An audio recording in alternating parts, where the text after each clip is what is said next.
Welcome to Manager Tools. Trinity Pushback, one-on-ones, why weekly? Part 1. This cast answers these questions. What do I do if directs want to have O3s less often?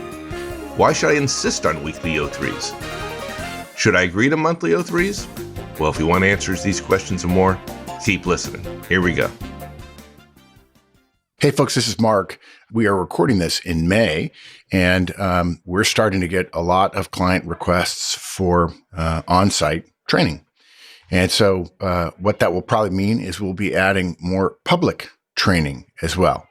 So for those of you who don't know, we deliver our Effective Manager course, our Effective Communicator course, our Effective Hiring Manager course, all three in person, both in public.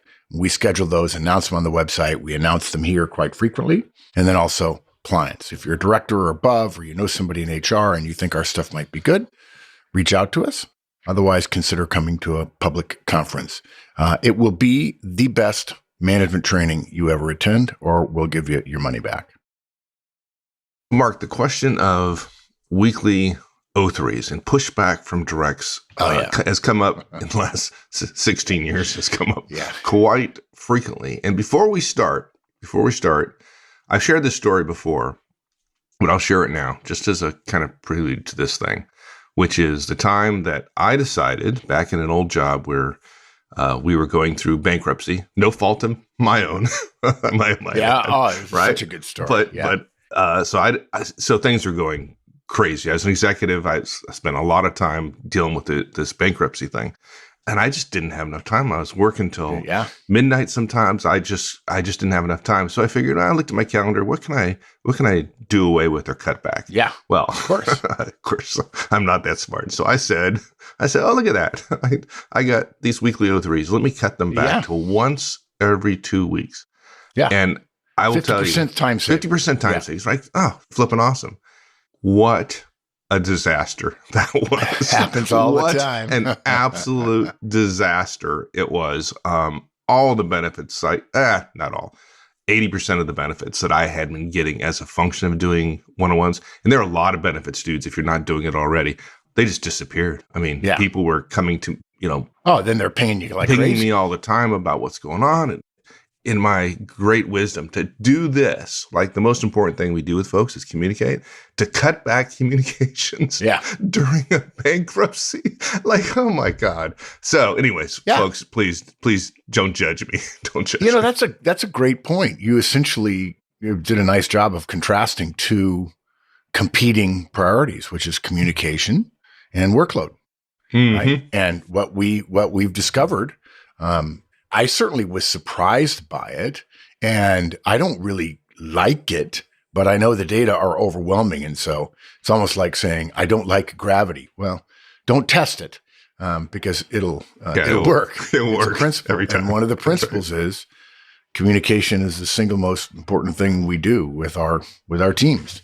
And those people who don't like communication, look, it's okay. You can still be a great manager. You're just going to have to be outside of your comfort zone for a while.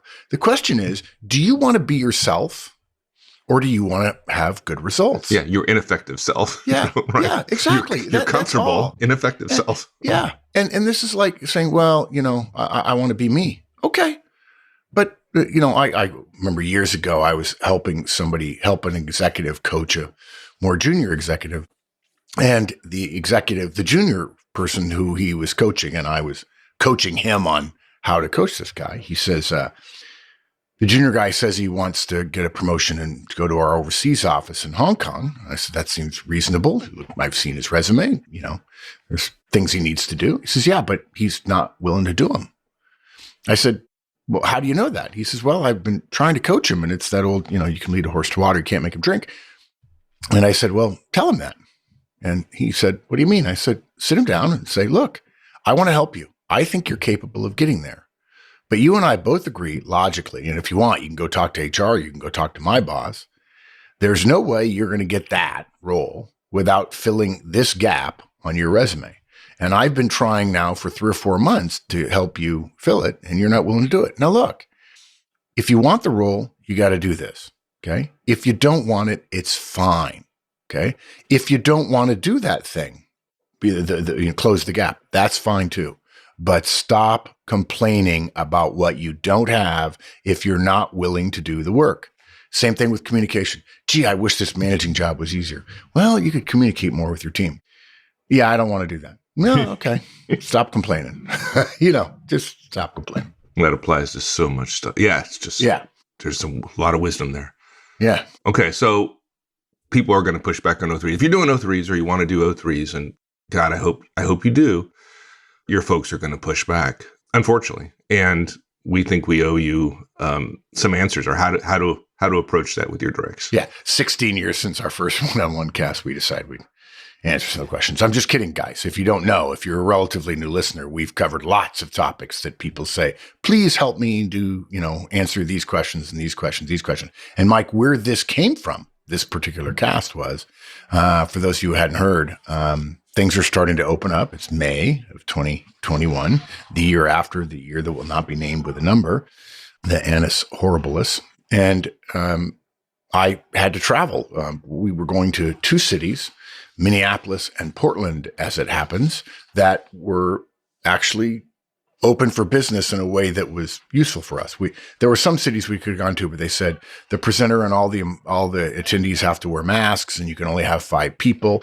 But Portland and Minneapolis were relatively open, and so we could have bigger groups, and we did. And I wasn't required to wear a mask. And you might think that I'm a non-mask wearer, but let me just tell you, all you have to do is see a picture of a high school girl wearing a mask trying to run across the finish line in first place and collapsing from lack of oxygen. I can assure you, I may not be a high school girl. I may not be running the 400 meters, but presenting is hard work, and presenting with a mask would be nearly impossible, certainly for the Effective Communicator Conference. Anyways, it happens. I was in Portland and Minneapolis, and I felt that it was appropriate for me as the owner to go rather than asking Kate or Sarah to go. And while I was there, I was refreshed with all of the kinds of questions that first-time learners, even people who have listened to podcasts, ask about one-on-ones. And I had a moment of thinking, gosh, when are these ever going to go away? And it was a classic academic creep moment, right? I mean, I have been teaching this stuff for 30 years, and I keep getting smarter and keep learning from other people and studying and gathering data and so on. And the folks who come to us are learning for the first time. So the gap between me and them continues to grow. And I admit, guys, at times you'll probably hear some annoyance in my voice. It's because I'm old, and I want everybody to reap the benefits of what we recommend. But I really am, as I like to tell people when they meet me in person, I'm actually a nice guy. And I just said, I got to start covering some of this stuff. I got to cover these, I need to put words into these managers' mouths who are trying so hard to do better, to serve the organization so it can serve society, to take care of their team, to deliver better results. And yet they've got maybe 1 or 2 people on the team just complaining and moaning. I don't want to do that. I want to do my monthly. I don't think we have to do these at all. Nobody's ever done this with me before. So that's why we're doing this cast. So let me give you our outline, folks. Sorry, that was a long sort of soliloquy there. So we've got 7 recommendations, most of which have speeches associated with them, or at least verbalizations you can use in answering some of the questions you'll get or pushback and resistance you'll get. The first bit of guidance is fundamental, and you got to learn it, folks. It's true of almost everything. We just recently had a cast called 0 Week where we addressed it yet again, and that's brief your people first.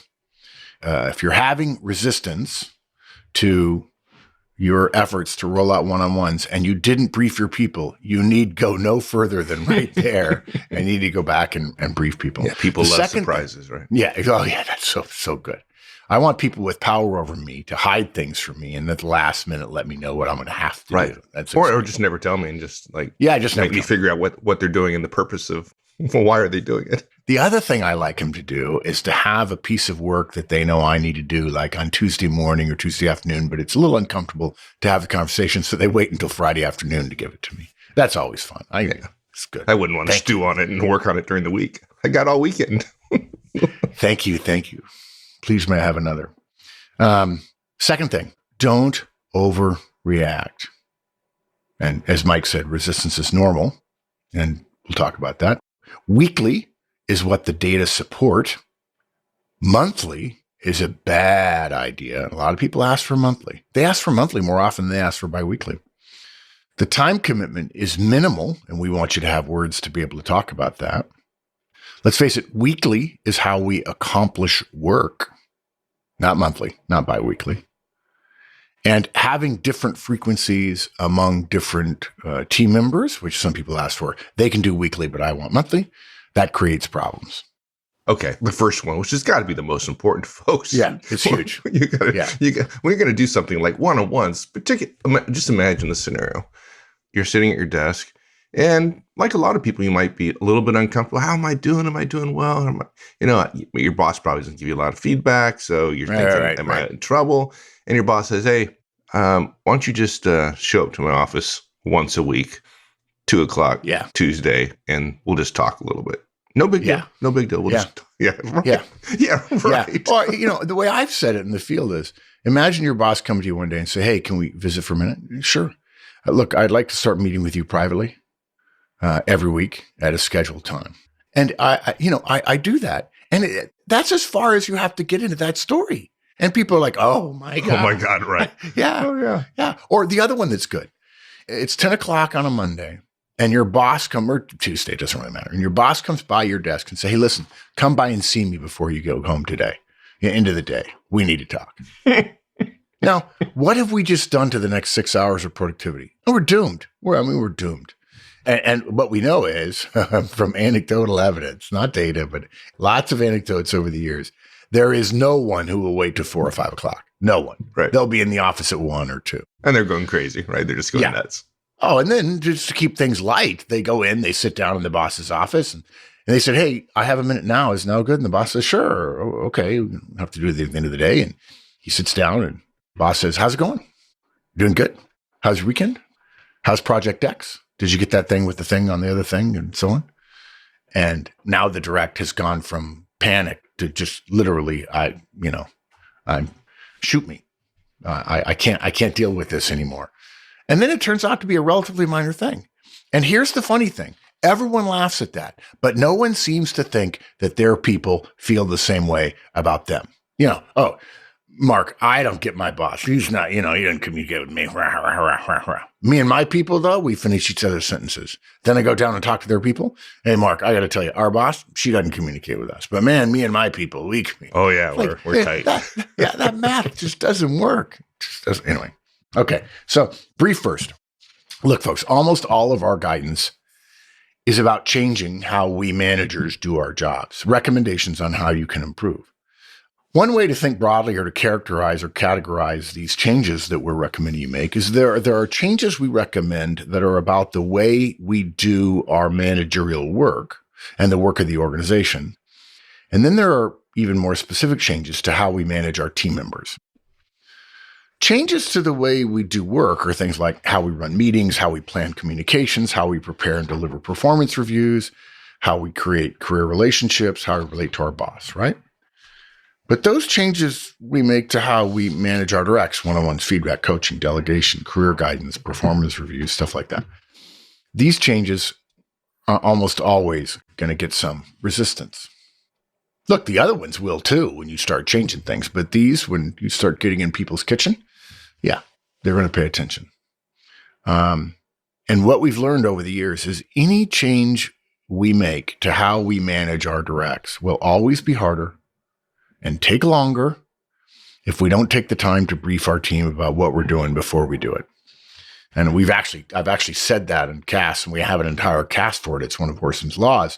Never introduce a change to how you manage your team without first taking the time to introduce that change to them before you make it. And look, in my estimation, the biggest shortcut managers take when they start O3s is to not brief. The second biggest one, by the way, is not scheduling them. Say, well, we'll do a couple of weeks and see if it works, and then we'll start scheduling them. But of course, that all that does is lower people's investment into the process. Now, look, many managers don't find out about one-on-ones from us, and so they don't know the value of briefing. But the fact is, lack of briefing leads to greater pushback, and the most frequent pushback to O3s is about frequency. So that's what managers who don't brief hear. And so if you're somebody who's coming to us for the first time and you've heard what we said about one-on-ones, and maybe you haven't listened to one of the thousand casts we have that address the issue of briefings, then fine. Perhaps your first episode or effort regarding one-on-ones was abortive in some way, and that's okay. It happens. If at first you don't succeed, try again. Yeah, why would it be surprising? I mean, your folks are busy. Let's assume your folks are busy, and you're going to ask for 30 minutes of their time every single week. As we'll talk about later, that's not a great deal amount of time, but regardless, they think it is. It feels like it. And if they don't understand the value of it and why you're doing it, why would they not push back? Yeah, and I'll tell you something else. We have a cast about the Horseman Middleman test, and part of the reason I'm doing this cast, part of the reason I wrote this cast, and Mike and I are doing it, is because people forget that managers forget that they have a boss, and so they're a direct, and you can understand how your directs feel simply by asking yourself how you feel relative to your boss and what he or she does. But if you're a manager, the gap between you and your boss is a little smaller than the gap between you and your directs if your directs are individual contributors, because they haven't walked in the shoes of a manager, most likely. And I tell managers this all the time. I say, would you refuse a meeting that your boss asked you to have on a weekly basis? No, of course I wouldn't. I wouldn't dream of it. And so the Horseman Middleman rule is never tolerate from your directs that which you would not visit upon your boss. The organization has already said that your behavioral set, your assumptions, your tendencies are useful to them, more useful. They want you influencing more people. So when you ask your directs to do something, you shouldn't have to tolerate, and I know shouldn't and tolerate, there's probably a better way to say that, but Mike and I are just regular guys talking about management. You shouldn't have to tolerate somebody doing something to you that you wouldn't do to your boss. But my point is, many of you know it does happen. And the fact that there is going to be resistance doesn't mean that the idea is bad. It just means as managers, as people who have relationships inside the organization, we're going to have to figure out how to be persuasive. And role power is really not persuasive, it's coercive. And so that's what this cast is about, is trying to give you some persuasive assistance. Now, I'll tell you something else. Not briefing your people, even though you may not have known about briefing, you may have thought, I'm just going to go start this, and you didn't brief your folks. It's fine. What you don't realize is not briefing your people and just kind of rolling them out ad hoc shows you as not confident. Now, you say, wait, I was pretty confident. I said, yeah, I agree. You probably were pretty confident, but I'm not saying you weren't confident. I'm saying it shows you to be not confident. Your directs get a skewed apprehension about you because you didn't brief. Because look, if you brief, you're seen to have thought things through. You also go on record saying, this is what we're going to do. Not briefing your people can be perceived, whether you meant it or not, that you're doing something you really don't believe in. Now, you might say, no, wait, I really believe in these things. Well, then why aren't you willing to brief? Then why aren't you willing to sit down and answer questions in advance? Why aren't you willing to go through a process? Why are you saying, let's try it? Right? That's not how somebody who believes in something behaves. They go all in. That's how somebody behaves when they're not confident that they can answer the questions. Exactly. Yeah. And you might say to yourself, well, I am confident. I get that. I respect that. I believe you. I know it to be true. It doesn't matter how confident you are if you're perceived to be not confident, because that's what leads to resistance, at least in part. And look, there are those managers who believe that if we brief, we increase the pressure on ourselves as managers to do what we say we're going to do. And they believe that not briefing gives us an out in the event things don't work out. Not briefing decreases our risk or our exposure in the event that things don't work out. But guys, gals, directs know that.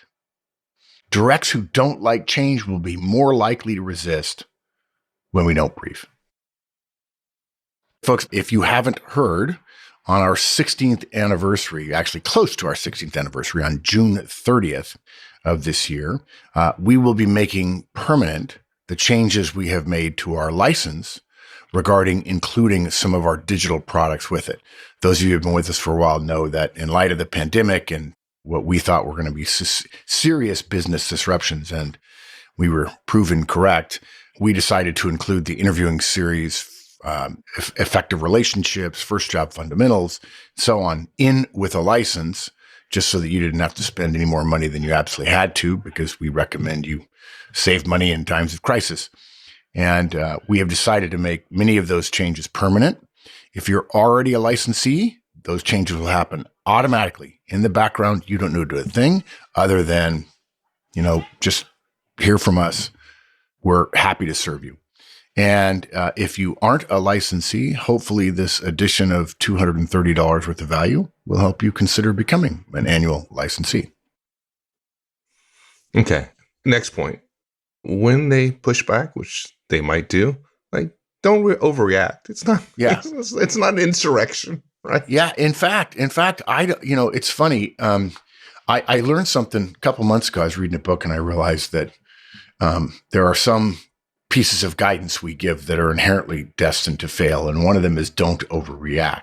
I was really worried when you said there's a bunch of guidance we give that's destined to fail. I was like, No. And I'll give you a great example of one. Don't overreact, because nobody thinks they overreact.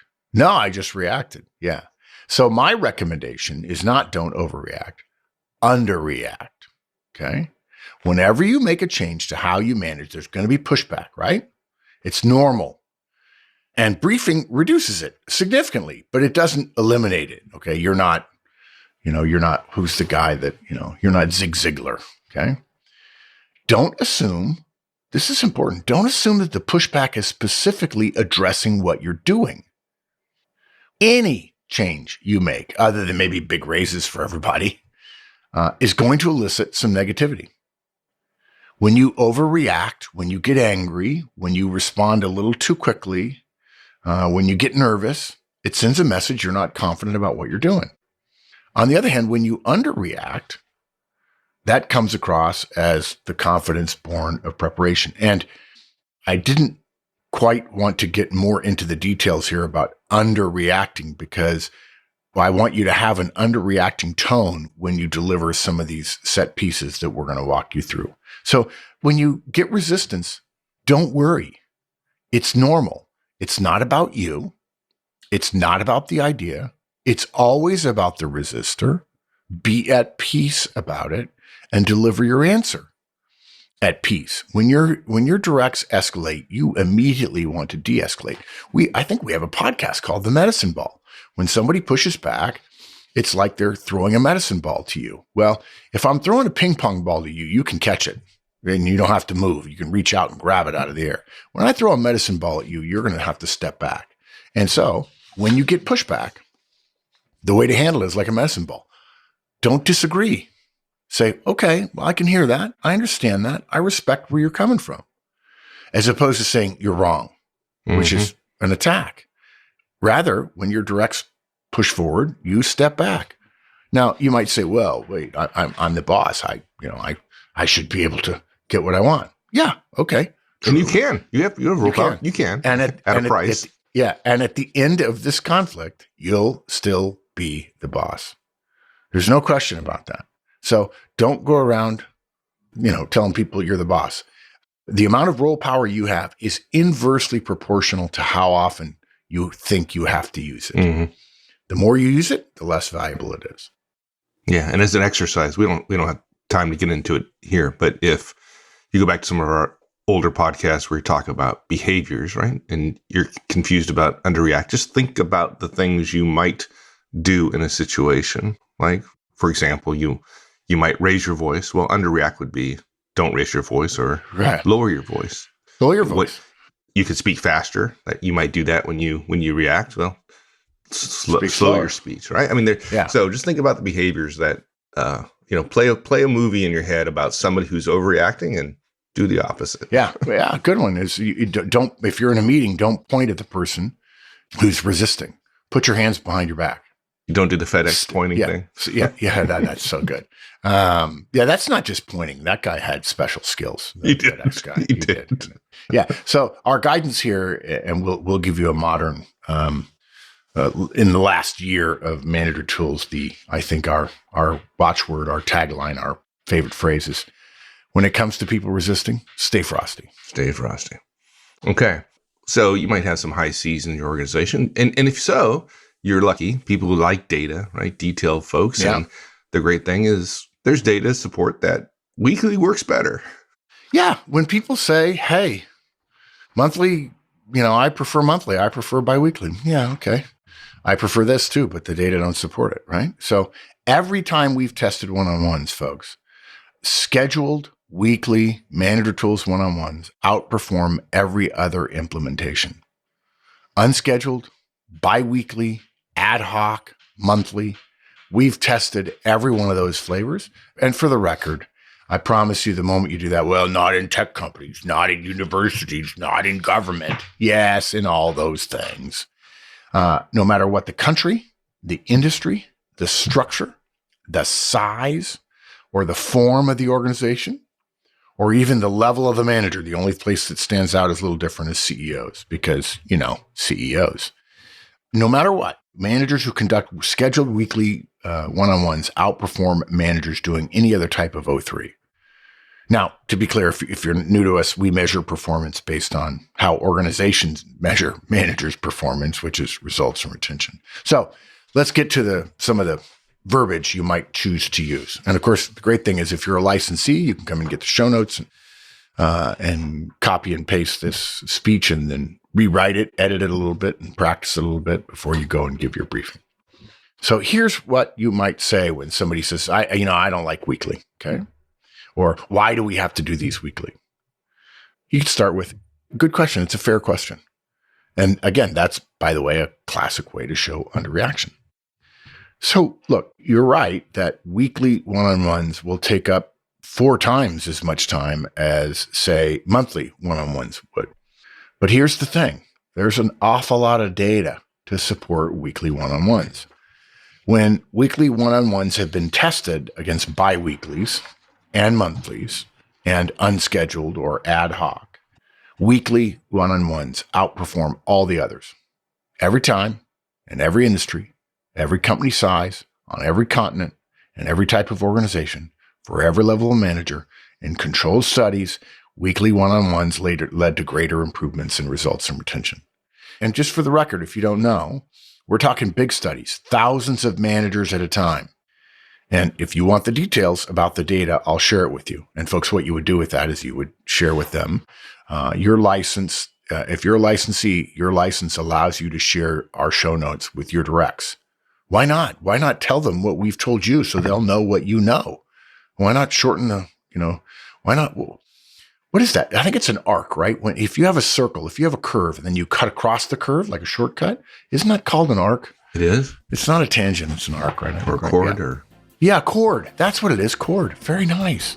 Yeah. So we're just going to give a chord. We're going to go from A to B the shortest possible way as opposed to taking a long way around.